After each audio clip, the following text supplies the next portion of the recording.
Roma 15 ayat 1 sampai 2. Ini yang dikatakan pada orang di Roma. Kita yang kuat, yang sudah menerima kasih karunia Tuhan. Kita wajib menanggung kelemahan orang yang tidak kuat. Orang yang belum mengenal kasih karunia Tuhan. Ya, orang-orang yang belum mendengar kebenaran. Kita wajib menanggung kelemahan orang yang tidak kuat. Dan jangan kita mencari kesenangan kita sendiri. Jangan kita hanya mau berada di comfort zone kita sendiri. Hanya untuk, apa yang enak untuk saya itu yang kita terus nikmati. Jangan. Jangan bisa mencari kesenangan diri kita sendiri. Setiap orang di antara kita, dia katakan, setiap orang di antara kita harus mencari kesenangan sesama kita demi kebaikannya untuk membangunnya. Itu dia memiliki concern. Ya, Rasul Paulus memiliki perhatian, kerinduan untuk menjangkau orang-orang yang dapat dijangkau. Pelajaran apakah yang dapat kita ambil dari cerita Abram di Mesir? Ya, pelajaran manusia yang tidak selalu bisa taat. Pelajaran manusia yang memiliki kelemahan-kelemahan. Pelajaran dari manusia yang dapat takut dalam memiliki ketakutan ya dalam kehidupan mereka. Tetapi Allah, firman Tuhan katakan, Allah dapat memberikan kepada kita bukan roh ketakutan, tapi roh keberanian. Ya.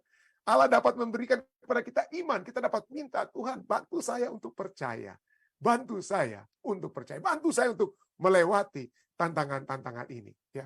Di tahun 2000, mungkin Anda sudah pernah dengar ya, kami sekeluarga dipanggil untuk menjadi misionaris di Ethiopia. Ethiopia, negara yang kita sudah sering dengar tentang kelaparan dan lain sebagainya. Dan memang waktu itu masih merupakan salah satu, dua termiskin ya di dunia pada saat itu. Kelaparan, kadang ada Band 8 ya tahun 1985 itu bicara tentang kelaparan yang ada di Ethiopia. Dan di tahun 2003 kami dipanggil ya oleh Bapak Max Langi yang ada di foto ini juga ya. Ya, jadi dia dan Ibu Tante Els panggil kami untuk dapat melayani. Jadi masih anak-anak kami masih kecil. Sean waktu itu masih berusia 2 tahun ya. Sean masih berusia 2 tahun dan Shana berusia 7 tahun, putri kami. Jadi disitulah kami berada. Ya, Ethiopia itu tentu saja kita sering dengar sebagai negara yang miskin ya. Tetapi sesungguhnya ibu kota Addis Ababa itu tidak terlalu buruk ya, dengan kata lain. Ada gedung-gedung tinggi, ada hotel-hotel mewah ya. Jadi cukup baik ibu kota Addis Ababa.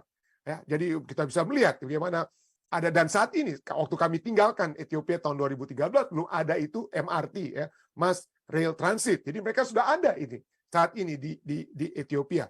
Dan bukan itu saja. Kalau Anda kaya betul-betul di Ethiopia, Anda bisa memiliki rumah-rumah mewah yang seringkali disewa oleh orang-orang asing yang bekerja di United Nations, di kantor PBB di sana, pusat PBB di Afrika itu juga di Ethiopia, dan juga dari Africa Union. Uni Afrika itu pusatnya itu, pusat PBB dan pusat Africa Union itu ada di Addis Ababa. Dan orang-orang asing inilah sewa-sewa rumah-rumah seperti ini yang per bulannya itu bisa kena sampai $2.000 ya. 2.000 sampai 3.000, 4.000 dolar ya. Tapi demikian walaupun di dalam ibu kota Addis Ababa itu sudah cukup modern, tapi ya masih ada kita lihat tradisi-tradisi ya, keledai yang masih ada di jalan-jalan juga, atau orang-orang yang bawa mereka punya kambing dan lain sebagainya ya, di dalam kota ibu kota Addis Ababa. Tetapi kalau Anda keluar, begitu Anda keluar dari ibu kota Addis Ababa, bukan di kota-kota besar, ada beberapa kota besar seperti Awasa atau Bahar Dar atau Mekele dan lain sebagainya, cukup oke lah. Tapi begitu Anda keluar, bukan berada di kota-kota yang walaupun kota kecil di Sabah, tapi di kampung-kampung di luar kota saja. Ini hanya beberapa jam dari 1 jam saja. Begitu kita jalan keluar dari ibu kota, maka kita dapati tempat yang berbeda dengan ibu kota Addis Ababa, tanah yang tandus. Orang-orang yang tinggal di rumah yang dikenal dengan istilah namanya gojo ya. Rumah-rumah gojo, rumah-rumah bulat, ada dia punya sirip nipa-nipa begitu ya, untuk ditutup daun-daunan untuk menutup rumah mereka. Kalau sampai di kampung-kampung ini Anda memiliki rumah yang ada sengnya seperti ini, Anda sudah dianggap cukup kaya ya. Anda sudah dianggap sebagai orang yang cukup kaya. Tapi mayoritas keluarga-keluarga dan Ethiopia, 80% orang itu berada dalam keadaan seperti ini. Ya, 80%, 20% itulah yang di ibu kota Addis Ababa, atau di kota-kota seperti Awasa, Mekele, Bahar Dar dan lain sebagainya yang oke sedikit ya. Tapi di luar itu, di kampung-kampung itu, inilah keadaan umumnya. Di kampung-kampung dengan rumah-rumah gojo, dengan orang yang Waduh, kalau punya sepatu itu sudah sangat berharga sekali ya. Atau baju yang layak itu sudah cukup apa? Bagus. Tapi ini rata-rata ini beginilah compang-camping ya. Bukan hanya pakai tapi rumah mereka. Gojo seperti ini. Dan di dalam inilah mereka lah biasa tinggal. Kadang-kadang untuk satu keluarga dengan anak-anak dan kadang-kadang dengan hewan mereka juga tinggal di dalam gojo ini, ya, kering tempat yang kering, dingin. Ethiopia itu pada umumnya itu dingin, walaupun ada tempat yang denadil di dataran rendahnya itu ada, tetapi pada umumnya Ethiopia itu berada di dataran tinggi, cukup dingin. Dan sesungguhnya mereka itu banyak airnya, mereka punya begitu banyak sungai, tapi sungai Blue Nile yaitu yang menjadi salah satu sumber dari sungai Nil di Eropa, di Mesir adalah itu datang dari sungai-sungai ada di Ethiopia, dari Tisisat Falls dan lain sebagainya. Tetapi kalau sebab perjanjian antara Ethiopia, Mesir, dan Inggris tahun 1950-an, mereka nggak boleh korek-korek ini air. Sampai beberapa tahun terakhir, mereka bisa mencoba untuk mengorek, untuk bikin dam, ya, millennial dam yang ada di Ethiopia. Jadi air itu sangat berharga. Kalau kita berada di gereja-gereja, kalau kita mau cuci tangan, itu satu bekas itulah yang kita gunakan untuk cuci tangan untuk beberapa orang. Pada saat kami masuk menjadi misionaris di Ethiopia, pada saat kami masuk setiap hari di tahun 2003 itu, kami hanya dapat aliran air bersih itu hanya 15 menit. 15 menit itu setiap hari ada aliran mengalir air bersih, yaitu dari sumber yang digali pompa air yang digali hampir 100 sampai 200 meter di bawah tanah itu ya, di bawah. Jadi kita cuma punya itu 15 menit. Itulah sebabnya satu hari itu kita harus tampung di galon demi galon dan lain sebagainya. Lalu air-air itu biasanya kita Kita recycle, kita harus recycle air tersebut. Jadi air cuci piring kita tampung ya. Kalau bagian saya untuk cuci baju.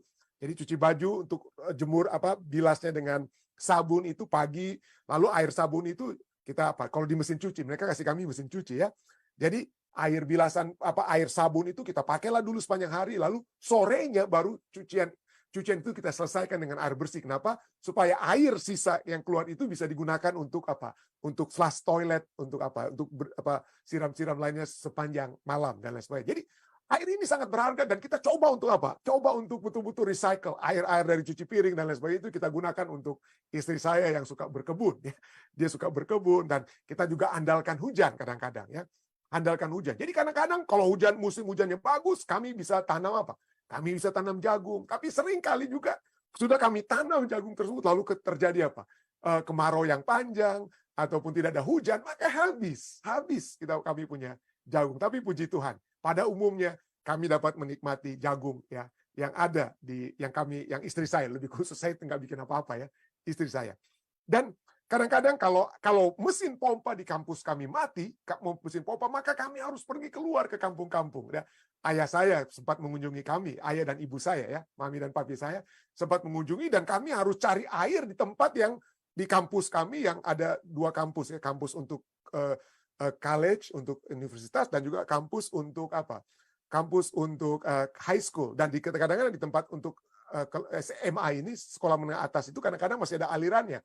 Jadi itulah sempat waktu kampus mati, kami harus pergi dengan mobil, dengan jerigen-jerigen kami harus pergi ke ke kampus lainnya. Atau kadang-kadang kami harus pergi ke kampung lagi. Kalau misalnya itu juga habis atau rusak, maka kami harus antri. Seringkali itu kami lakukan. Kami antri juga di kampung-kampung untuk Untuk ambil air. Memang capek juga, saudara ya.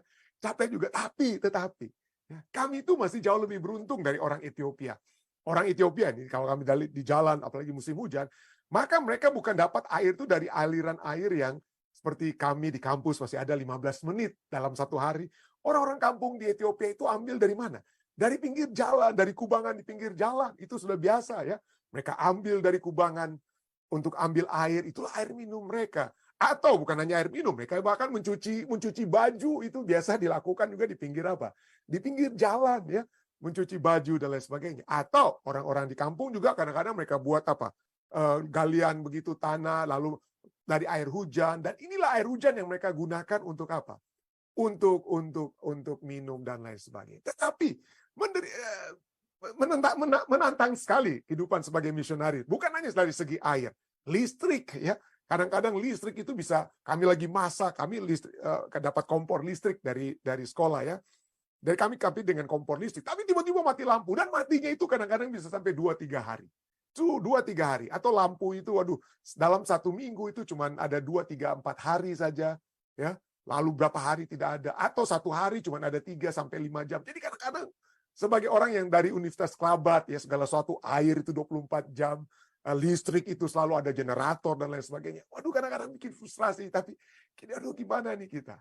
Bukan hanya masalah inconvenience saja. Masalah kesukuan ya, kesukuan politik dalam itu juga masuk ke tempat di mana kami melayani di Ethiopia Adventist College ya. Jadi ada hal-hal yang mencekam yang dapat terjadi. Ada pada saat ada pergolakan di dalam kampus karena presidennya itu tidak mau dilengserkan dan lain sebagainya. Waduh, itu keadaan yang mencekam di dalam kampus. Dan kami kadang-kadang kadang-kadang harus tidur bukan di tempat tidur kami karena dekat dengan jendela. Kami harus tidur di ruang tengah ya, di antara kamar dan kamar, supaya kalau ada apa-apa, kalau ada lemparan batu atau apa, kalau terjadi demo dan lain sebagainya, kami minimal tidak kena pecahan kaca dan lain sebagainya. Tapi itulah bagi saya pribadi pada saat saya lihat sekarang ini, wah, memang cukup mencekam. Tapi terus terang saja apa yang kami alami di mission field itu tidak sebanding dengan apa yang telah dialami oleh misionaris lainnya. Misionaris Advent ya. Pada saat kami tiba di Ethiopia, ada satu keluarga misionaris yang terbunuh, misionaris Advent yang terbunuh di Palau, the Paiva family.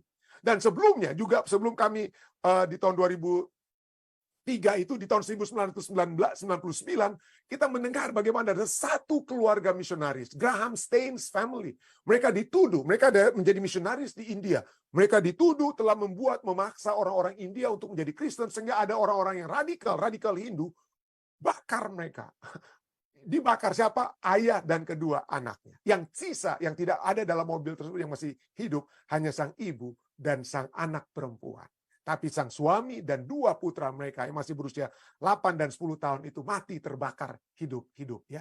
Dan ini cukup apa? Kami sudah mendengar tentang misionaris demi misionaris yang harus mengorbankan diri mereka. Dan yang cukup memberikan kekuatan bagi saya, kok bisa misionaris yang sudah dibunuh di India, tapi istri dan anak perempuan itu tetap rela. Suami mereka yang telah dibakar hidup-hidup, kedua anak mereka, ada kedua ibu ini ya, yang telah dibakar hidup-hidup bersama dengan suami. Kok mau mereka tetap dikuburkan di India? Kenapa mereka tidak dibawa pulang untuk dikuburkan di Australia, tempat mereka berasal? Kenapa? Kalau Anda membaca, karena kasih mereka. Cinta mereka terhadap orang-orang di India. Cinta mereka terhadap jiwa-jiwa yang dapat dijangkau dengan kasih Kristus. Mereka mati dalam kuburan, mereka dikatakan mereka mati pada saat mereka mengabarkan kasih Allah. Itulah peristiwa yang terjadi sebelum kami pergi ke Ethiopia yang membuat saya punya satu kekuatan ya, menjadi satu kekuatan. Dan pada saat kami menghadapi hanya air, kalau cuma 15 menit air itu orang Manado bilang kacang-kacang, enggak ada artinya. Karena ada orang yang harus kehilangan nyawa oleh sebab firman Tuhan ya. Orang-orang yang harus kita. Jadi kalau masalah air, masalah listrik itu inconvenience, itu bukan problem. Itu bukan persoalan, tapi ketidaknyamanan. Dan Tuhan sudah memanggil kita untuk keluar dari ketidaknyamanan kita. Tapi coba kita lihat manusia-manusia yang menyerahkan diri mereka untuk membawakan kabar kebenaran, firman Tuhan, kasih Tuhan, dan rela untuk mati bagi pekabaran mereka. Dan baru-baru ini saja tahun 2018 saya percaya ya, ada seorang misionaris Amerika yang bernama John Allen Chau, dia orang Chinese American saya percaya, yang dia coba untuk menjangkau ada satu suku terpencil juga di India, di Andaman Island, dan dia ditombak di tempat tersebut atau dipanah di tempat tersebut. Dan kalau kita lihat ada satu website ya, The Voice of the Martyrs, itu bercerita bagaimana dari waktu ke waktu ada begitu banyak orang-orang yang mencoba untuk membawakan kasih Allah kepada sesama mereka, kepada sesama umat manusia, dan harus mengorbankan diri mereka, kehilangan nyawa mereka oleh sebab mengabarkan pekabaran Injil tersebut. Dan ini yang menggugah saya ya. Waduh Tuhan, kalau Engkau menyuruh dan ada orang yang rela untuk mati bagi Engkau, dan bahkan telah mati bagi Engkau, seperti Rasul Paulus. Siapalah saya ini?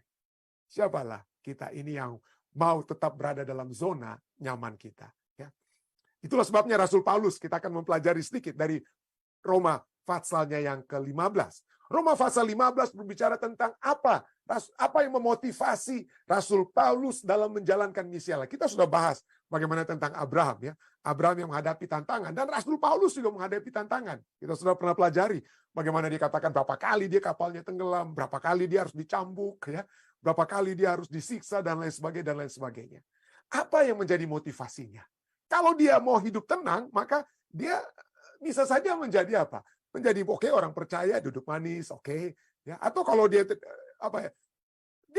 dia adalah orang yang hebat, ya, di masanya. Orang Sanhedrin, punya posisi, punya kekayaan, punya kedudukan, ya, memiliki dual citizenship, warga negara Romawi dan juga warga negara Yahudi. Dia punya segalanya, tapi dia rela untuk meninggalkan segala kenyamanannya, meninggalkan zona nyamannya, dan menghadapi kesulitan demi kesulitan saat dia menjalankan misi Tuhan. Kenapa? Ini dia. Roma 15 ayat 1-2. Ini yang dikatakan pada orang di Roma. Kita yang kuat, yang sudah menerima kasih karunia Tuhan, kita wajib menanggung kelemahan orang yang tidak kuat. Orang yang belum mengenal kasih karunia Tuhan, ya, orang-orang yang belum mendengar kebenaran. Kita wajib menanggung kelemahan orang yang tidak kuat. Dan jangan kita mencari kesenangan kita sendiri. Jangan kita hanya mau berada di comfort zone kita sendiri. Hanya untuk, apa yang enak untuk saya itu yang kita terus nikmati. Jangan. Jangan mencari kesenangan diri kita sendiri. Setiap orang di antara kita, dia katakan, setiap orang di antara kita harus mencari kesenangan sesama kita demi kebaikannya untuk membangunnya. Itu dia memiliki concern. Ya, Rasul Paulus memiliki perhatian, kerinduan untuk menjangkau orang-orang yang dapat dijangkau. Nah, bukan fokus kepada kesenangannya sendiri. Rasul Paulus menulis, kalau dia mau cari kesenangan untuk dirinya sendiri, ya, Galatia 1 ayat 10. Dia katakan apa? Jadi, bagaimana sekarang? Adakah aku cari kesukaan manusia atau kesukaan Allah? Adakah aku mau mencari kesukaanku sebagai manusia, dan kata lainnya, adakah aku cari kesukaanku sebagai manusia atau kesukaan Allah? Adakah ku coba berkenan, suka kepada manusia atau kemauan manusia? Sekiranya aku masih mau mencoba berkenan kepada manusia atau hal-hal yang berpusat pada manusia, maka aku bukanlah hamba Kristus. Kalau hamba Kristus itu yang mementingkan dirinya sendiri, hamba Kristus pikir untuk, yang penting saya enak-enaknya aja lah, saya nggak mau. Ya, seringkali kita pikir gitu, ya, yang nggak enak-enak itu kasihlah pendeta-pendeta muda lah, mereka kasihlah di ujung. Kalau kita maunya yang enak-enak aja, Rasul Paulus katakan, aku bukanlah hamba Kristus. Ya, aku bukanlah hamba Kristus.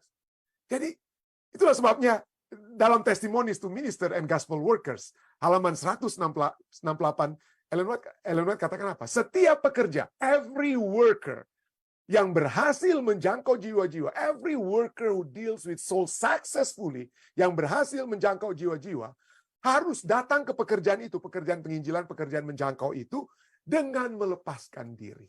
Dengan melepaskan diri. Ya. Sering ada orang katakan, pendeta Rantung, Anda sudah enak jadi pendeta di Amerika, sudah tadudu nyaman dan lain sebagainya. Tapi setiap hari terus terang, saudara, jujur ya, kami selalu berdoa, Tuhan, kemanapun Engkau panggil kami, walaupun dari segi manusianya kami ini seperti sudah tadudu di Amerika, ya, sudah seperti nyaman di Amerika, tetapi masih ada dalam pikiran kami, dalam doa kami, Tuhan, tunjukkan kemana kami mau pergi, ya. Kemana kami mau pergi? Kami nggak mau, sekarang terus terang saja, nggak mau perhitungkan nih, mau dapat gajinya ntar lebih besar atau lebih kecil atau gimana. Tidak. Bagaimana? Itu jujur ya, bukan mau menyombongkan diri atau apa, bukan ya. Tapi di mana Tuhan mau panggil saya? Itu saja, itu doa saya. Mau jadi pekerja, kembali mau ke mission field atau apa, atau Tuhan mau suruh saya terus di Amerika untuk jadi pendeta di Amerika, di jemaat Vista. Kalau itu kehendak Tuhan, let it be. Saya selalu katakan kepada anggota saya, karena seringkali ada isu-isu, pendeta Rantung mau diminta untuk ke sini dan lain sebagainya. Saya katakan, let God do the work. Biarlah Tuhan yang apa? Tuhan yang melakukan pekerjaannya. Biarlah kalau Tuhan panggil, kita pergi. Yang penting saya ada satu project dan ada fokus, dan kalau Tuhan pikir bahwa saya sudah selesai, maka Di mana saja. Jadi saya nggak pikir lagi, ini mana nih yang penting nih, ini mana yang gajinya itu lebih besar atau apa. Jangan pernah kita berpikir seperti itu. Di mana Tuhan panggil, itulah yang kita pergi. Jadi apa motivasi? Ya itulah sebabnya. Apa motivasi Paulus dalam menjalankan misi? Supaya namanya terkenal sebagai rasul-rasul yang menjangkau orang-orang yang bukan Yahudi dan lain sebagainya. Apa motivasinya? Roma, kita sudah pelajari Roma 15, ya, tadi kita sudah baca ayat 1 sampai 2. Roma 15 ayat 8 dan 9, ini adalah motivasinya. Roma 15 ayat 8 sampai 9, inilah motivasi. Ini Rasul Paulus katakan. Karena kebenaran Allah, maka Kristus telah menjadi pelayan orang-orang bersunat. Kristus telah menjadi apa? Pelayan orang-orang Yahudi. Orang-orang Yahudi disebut sebagai orang-orang bersunat. Kenapa? Pada saat Allah menjanjikan untuk keturunan Abraham itu akan menjadi menjadi penyelamat umat manusia dengan kata lainnya, itu kan berasal dari keturunan Abraham. Jadi Yesus itu bukan orang Amerika, Yesus bukan orang Indonesia, Yesus orang Yahudi, saudara. Yesus itu dilahirkan di Yahudi, dia dilahirkan di Bethlehem, ya. Jadi dialah menjadi pelayan orang-orang bersunat, itulah bangsa pilihan Tuhan yang pertama, orang Yahudi, orang Israel, ya walaupun mereka kemudian tolak, ya. Tapi Yesus datang itu pertama-tama untuk orang Yahudi. Ya, untuk membawa mereka untuk apa? Kembali menjadi umat pilihan Tuhan, tapi mereka tolak. Dan pada saat mereka tolak, itulah diberikan kepada seluruh umat manusia. Ya, tapi pada mulanya, Kristus telah menjadi pelayan orang-orang bersunat untuk mengokohkan janji yang telah diberikannya kepada nenek moyang kita. Itu yang Rasul Paulus katakan. Karena janji Allah kepada Abraham, maka Yesus lahir dari keturunan Abraham. Yesus menjadi orang Yahudi. Ya. Dan apa? Selain itu apa? Setelah tentu saja, itu janji kepada Abraham. Tapi untuk apa? Untuk apa janji kepada Abraham? Nah ini ayat 9. Dan untuk memungkinkan bangsa-bangsa. Bukan hanya untuk orang Yahudi. Bukan hanya untuk menjadi pelayan orang bersunat. Tetapi juga untuk memungkinkan bangsa-bangsa. Supaya mereka apa? Memuliakan Allah karena rahmat-Nya. Itu tujuannya. Itu tujuan kedatangan Yesus. Dan itulah model misi daripada Rasul Paulus. Yaitu agar supaya orang-orang yang dapat dijangkau. Bangsa-bangsa yang dapat dijangkau itu memuliakan Allah karena rahmat-Nya. Seperti ada tertulis, sebab itu aku akan memuliakan engkau di antara bangsa-bangsa dan menyanyikan mazmur bagi namamu. Jadi Yesus datang. Yesus datang dari keturunan Abraham. Tapi kepada Abraham telah dijanjikan dalam Kejadian 12 ayat 2 dan 3, engkau akan menjadi berkat dan apa? Karena engkau, olehmu, semua kaum di muka bumi akan mendapat berkat. Bukan hanya orang Yahudi. Tapi rencana Allah, dan juga melalui Yesus, bukan hanya orang Yahudi, tapi semua kaum di muka bumi akan mendapat berkat. Itulah sebabnya, Mazmur 117 ayat 1 katakan, pujilah Tuhan, bukan hanya hai orang Yahudi, tapi pujilah Tuhan, hai segala bangsa. Megahkanlah Dia, hai segala suku bangsa. Jadi itu dia. Itulah sebabnya Rasul Paulus katakan, modelku itu adalah Yesus. Telah datang kepada orang Yahudi, bukan hanya kepada orang Yahudi. Makanya Rasul Paulus katakan, ya jangan hanya orang Yahudi dong yang kita layani. Makanya kepada saudara dan saya, katakan, jangan hanya orang-orang yang tapi semua orang kita harus jangkau. Jangan hanya, saya nggak bisa ngomong bahasa Inggris, hanya orang Indonesia kita mau jangkau. Tidak. Minta kepada Tuhan, kalau Tuhan mau buka jalan bagi kita untuk menjangkau siapa saja, kita bisa jangkau. Kita bisa jangkau. Jadi jangkaulah segala suku bangsa. Kita diminta untuk menjangkau semua orang. Itulah sebabnya Rasul Paulus katakan bukan hanya orang Yahudi, tapi semua orang kan. Itulah dalam Roma 15, kembali ke Roma 15, ayat 20 dikatakan, dan dalam pemberitaan itu aku menganggap sebagai kehormatanku bahwa aku tidak melakukannya di tempat-tempat di mana nama Kristus telah dikenal orang. Oke, waktu dia sudah menjadi rasul, Yerusalem itu walaupun ya dia juga bekerja di Yerusalem, tapi dikatakan dia fokusnya bukan hanya di tempat-tempat di mana nama Kristus telah dikenal orang, supaya aku dikatakan apa? Supaya aku jangan membangun di atas dasar yang telah diletakkan orang lain. Coba buka ladang baru dengan kata lain bagi Rasul Paulus, ya, bagi Rasul Paulus. Jadi itulah sebabnya Rasul Paulus disebut apa? Dia disebut sebagai rasul orang-orang bukan Yahudi. Kenapa? Karena dia mau menjangkau orang-orang lainnya. Orang yang tidak dijangkau. Ya. Jadi jangan hanya pergi ke tempat-tempat yang sudah banyak, tapi yang masih belum ada dengan kata lain. Yang belum ada orang-orang lainnya. Itulah sebabnya dalam Roma 15, kita sudah baca tadi ayat 20 ya.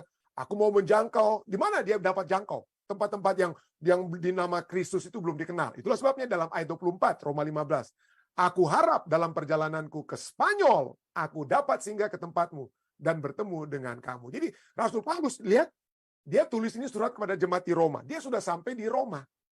Lalu kemudian dia katakan apa? Dia akan terus menuju ke Spanyol, ya. Dia akan Spanyol itu lebih kemana? Lebih ke barat daripada Roma. Jadi dia masih mau terus menjangkau. Dia mau menjangkau semua yang dapat dijangkau. Jadi Paulus melayani bukan hanya di tempat yang jauh, tentu saja. Bukan hanya sampai ke Italia atau Roma dan juga Spanyol. Dia bukan hanya melayani tempat yang jauh, tapi dimulai juga dari tempat di mana ia dapat mulai bekerja. Dan di mana itu? Roma 15 ayat 19. Demikianlah. Dalam perjalanan keliling dari Yerusalem sampai ke Ilirikum, aku telah memberitakan sepenuhnya Injil Kristus. Ilirikum itu adalah sebuah provinsi Romawi di bagian barat semenanjung Balkan, di sebelah utara Yunani. Kalau ada Greka atau Yunani, ya sebelah baratnya itu adalah sekarang negara Albania dan Serbia. Jadi dia katakan dia sudah mulai dari tempat yang dekat sampai yang lebih jauh lagi, sampai ke mana? Sampai ke Spanyol. Kenapa? Ya. Apa yang motivasi? Tentu seperti kita tanyakan. Motivasinya supaya bangsa-bangsa ini memuliakan Tuhan. Oke, itu bagus ya, itu motivasinya. Tapi apa lagi? Apalagi dapat kita lihat yang menjadi motivasi daripada Rasul Paulus.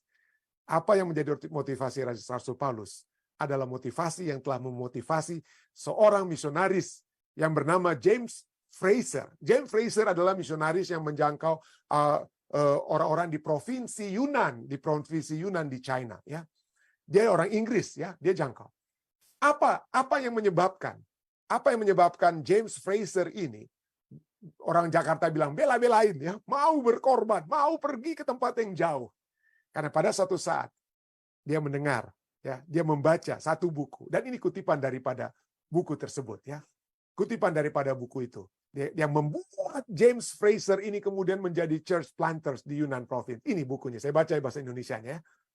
Jika Tuhan kita kembali hari ini, if our master return today, jika Tuhan kita kembali hari ini, jika Yesus datang pada hari ini, dan masih menemukan jutaan orang belum diinjili, dan mencari penjelasannya, pendeta Rantung, kenapa ada jutaan orang ini kok belum diinjili? Dan mencari penjelasan kepada kita, seperti yang tentu saja dia harapkan, yang tentu saja Tuhan apa?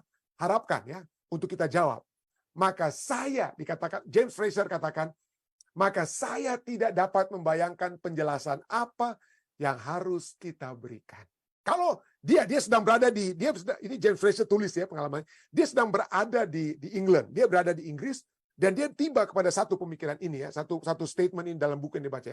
Kalau Tuhan kita datang, apa yang akan kita jawab pada saat Tuhan katakan, James Fraser, pendeta Rantung, kenapa masih ada jutaan orang ini belum diinjili? Maka saya dikatakan apa? Saya tidak dapat membayangkan penjelasan apa yang harus kita berikan. Satu hal yang saya yakini, dia katakan, one thing I am certain, bahwa sebagian besar alasan yang kita buat dengan hati nurani yang ada sekarang akan membuat kita merasa malu karenanya. Jadi kalau saat ini, kalau ada pertanyaan, kenapa kamu tidak menginjil? Kenapa kita tidak mencoba untuk menjangkau? Aduh, males. Kira-kira pada saat jawaban itu kita berikan kepada Tuhan kita. Aduh, Tuhan, sorry, saya malas. Apa itu membuat kita, tidak membuat kita kecil di hadapan Tuhan kita. Rasul Paulus telah berkata, demikianlah dalam perjalanan keliling dari Yerusalem sampai Ilirikum, aku telah memberitakan sepenuhnya Injil Kristus. Dia bukan sedang bersombong. Dia bukan. Tapi dia sedang menyatakan kenapa dia dapat memberitakan Injil Kristus sepenuhnya. Salah satu jawaban yang dapat diberikan itu apa yang dia tulis juga dalam 1 Korintus 15, bukan ayat 110. Saya selalu lupa untuk hilangkan kata satu yang pertama. Tapi 1 Korintus 15 ayat 10. Apa yang dikatakan di situ? Tetapi, ya, lupa juga kata T-nya. Tetapi, karena kasih karunia Allah, aku adalah sebagaimana aku ada sekarang. Rasul Paulus katakan, ya. Dan kasih karunia yang dianugerahkannya kepadaku tidak sia-sia. Sebaliknya, dengan kasih karunia Tuhan itu apa yang dikatakan? Sebaliknya, aku telah lebih Aku telah bekerja lebih keras daripada mereka semua. Dia, kok sombong betul itu dia. Mungkin Anda katakan, bukan. Dia tidak sombong. Dia hanya menyatakan fakta. Kenapa? Karena kasih karunia Tuhan itulah yang menggerakkan. Semakin kita menyadari kasih karunia Tuhan, aduh Tuhan, begitu hebat kemurahan-Mu. Aku yang manusia berdosa ini, Engkau telah angkat. Aku yang tidak punya apa-apa, Engkau telah kuatkan. Aku dapat melihat kebesaran-Mu Tuhan. Dengan kata lain seperti itu ya. Sebaliknya, aku telah bekerja lebih keras daripada mereka semua. Tetapi bukan aku. Rasul Paulus katakan, bukan aku. Melainkan kasih karunia Allah yang menyertai aku. Ya, saya berdoa, kiranya kita dapat berkata seperti Rasul Paulus. Aku telah memberitakan sepenuhnya Injil Kristus. Tuhan, dengan kasih karunia Tuhan. Dengan kasih karunia Tuhan. Tuhan telah menggerakkan aku untuk memberitakan Injilnya. Memberitakan misinya. Untuk membawa jiwa-jiwa. Bukan harus menjadi, nanti pelajaran kita hari Kamis ya. Kita bukan harus menjadi misionaris seperti saya ke Ethiopia atau kemana. Tapi adakah kita membawakan kepada orang-orang di sekeliling kita yang tidak tahu tentang kasih Tuhan? Ya. Kenapa? Karena akan tiba satu saat Tuhan akan bertanya, adakah engkau telah membawakan pekabaran kasih surga kepada sesamamu? Apa kira-kira jawab kita? Ya. Dapatkah kita berkata, aku telah melakukannya karena kasih karunia Allah yang menyertai aku? Saya berdoa kiranya itulah jawaban Rasul Paulus juga menjadi jawaban kita. Saya bawa ini dalam nama Yesus. Amin.